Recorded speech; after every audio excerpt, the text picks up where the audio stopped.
Eclesiastes 4:6. As tribulações da vida. Vi ainda todas as opressões que se fazem debaixo do sol, vi as lágrimas dos que foram oprimidos, sem que ninguém os consolasse, vi a violência na mão dos opressores, sem que ninguém consolasse os oprimidos. Pelo que tenho por mais felizes os que já morreram, mais do que os que ainda vivem.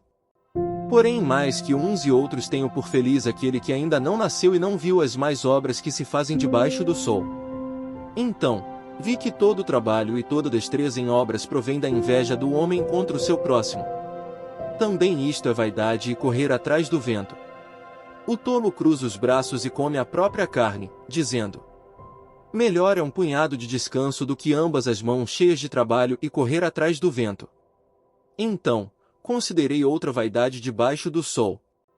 Isto é, um homem sem ninguém, não tem filho nem irmã, contudo, não cessa de trabalhar, e seus olhos não se fartam de riquezas, e não diz: para quem trabalho eu, se nego a minha alma os bens da vida?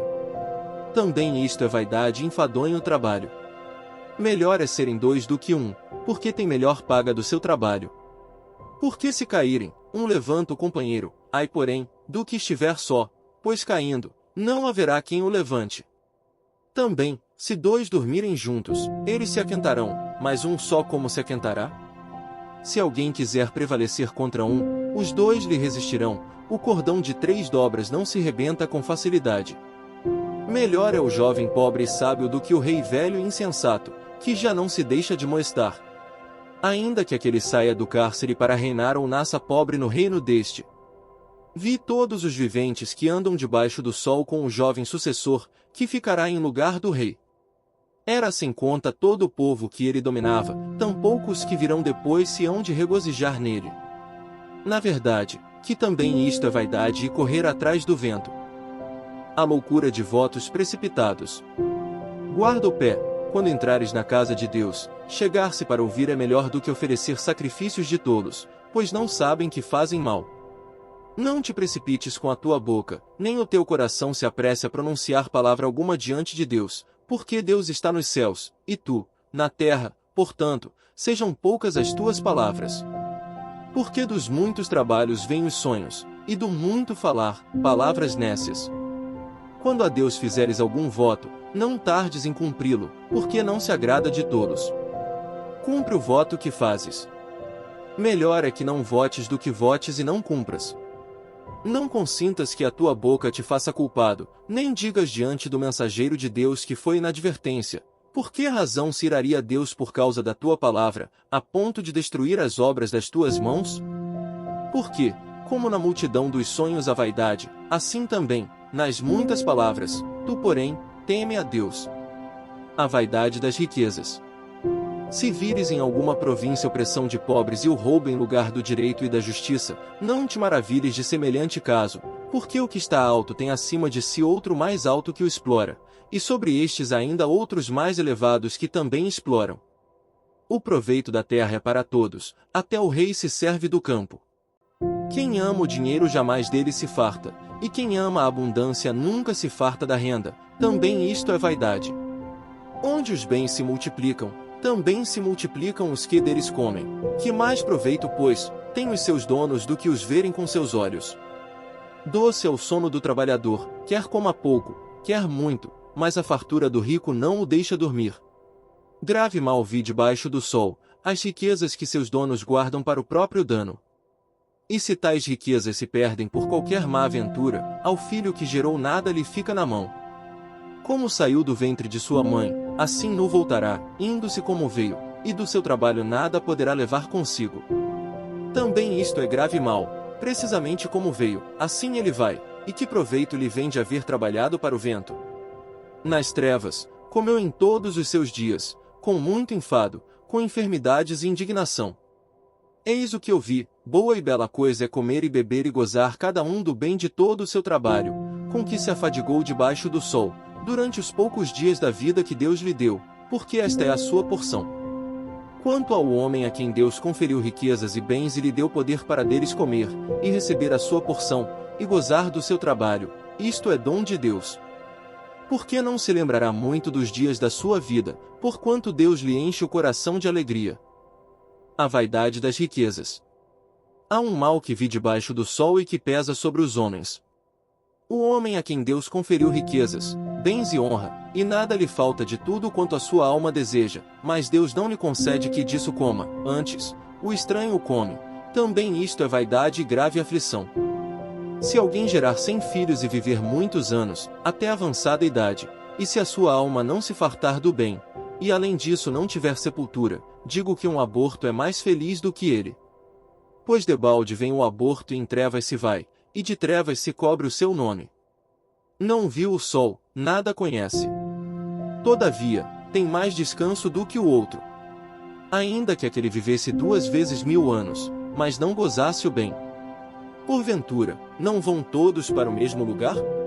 Todo o trabalho do homem é para sua boca, e contudo, nunca se satisfaz o seu apetite.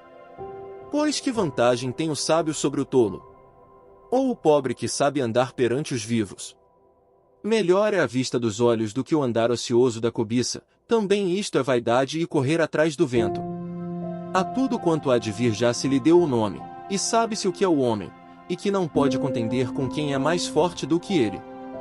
É certo que há muitas coisas que só aumentam a vaidade, mas que aproveita isto ao homem. Pois quem sabe o que é bom para o homem durante os poucos dias da sua vida de vaidade, os quais gasta como sombra? Quem pode declarar ao homem o que será depois dele debaixo do sol? 2 Coríntios 7 versículos 2 a 16. O afeto de Paulo para com os coríntios. Acolhei-nos em vosso coração, a ninguém tratamos com injustiça, a ninguém corrompemos, a ninguém exploramos. Não falo para vos condenar, porque já vos tenho dito que estáis em nosso coração para juntos, morrermos e vivermos. Muito grande é a minha franqueza para convosco, e muito me glorio por vossa causa, sinto-me grandemente confortado e transbordante de júbilo em toda a nossa tribulação. A chegada de Tito. Porque, chegando nós à Macedônia, nenhum alívio tivemos, pelo contrário, em tudo fomos atribulados, lutas por fora, temores por dentro. Porém Deus, que conforta os abatidos, nos consolou com a chegada de Tito. E não somente com a sua chegada, mas também pelo conforto que recebeu de vós, referindo-nos à vossa saudade, o vosso pranto, o vosso zelo por mim, aumentando, assim, meu regozijo. Porquanto, ainda que vos tenha contristado com a carta, não me arrependo, embora já me tenha arrependido, vejo que aquela carta vos contristou por breve tempo. Agora, me alegro não porque fostes contristados, mas porque fostes contristados para arrependimento, pois fostes contristados segundo Deus, para que, de nossa parte, nenhum dano sofresseis. Porque a tristeza segundo Deus produz arrependimento para a salvação, que a ninguém traz pesar, mas a tristeza do mundo produz morte. Porque quanto cuidado não produziu isto mesmo em vós que, segundo Deus, fostes contristados, que defesa, que indignação, que temor, que saudades, que zelo, que vindita. Em tudo destes prova de estardes inocentes neste assunto. Portanto, embora vos tenha escrito, não foi por causa do que fez o mal, nem por causa do que sofreu o agravo, mas para que a vossa solicitude a nosso favor fosse manifesta entre vós, diante de Deus. Foi por isso que nos sentimos confortados. E acima desta nossa consolação, muito mais nos alegramos pelo contentamento de Tito, cujo espírito foi recriado por todos vós. Porque, se em alguma coisa me gloriei de vós para com ele, não fiquei envergonhado, pelo contrário, como em tudo, vos falamos com verdade, também a nossa exaltação na presença de Tito se verificou ser verdadeira. E o seu entranhável afeto cresce mais e mais para convosco, lembrando-se da obediência de todos vós, de como o recebestes com temor e tremor. Alegro-me porque em tudo, posso confiar em vós. Salmos 47. Deus, o Rei da terra. Batei palmas, todos os povos, celebrai a Deus com vozes de júbilo. Pois o Senhor Altíssimo é tremendo, é o grande Rei de toda a terra. Ele nos submeteu os povos e pôs sob os nossos pés as nações. Escolheu-nos a nossa herança, a glória de Jacó, a quem ele ama. Subiu Deus por entre aclamações, o Senhor, ao som de trombeta. Salmodiai a Deus, cantai louvores, salmodiai ao nosso Rei, cantai louvores. Deus é o Rei de toda a terra, Salmodiai com harmonioso cântico. Deus reina sobre as nações, Deus se assenta no seu santo trono. Os príncipes dos povos se reúnem, o povo do Deus de Abraão, porque a Deus pertencem os escudos da terra, ele se exaltou gloriosamente. Provérbios 22 versículo 16. O que oprime ao pobre para enriquecer a si ou o que dá ao rico certamente empobrecerá.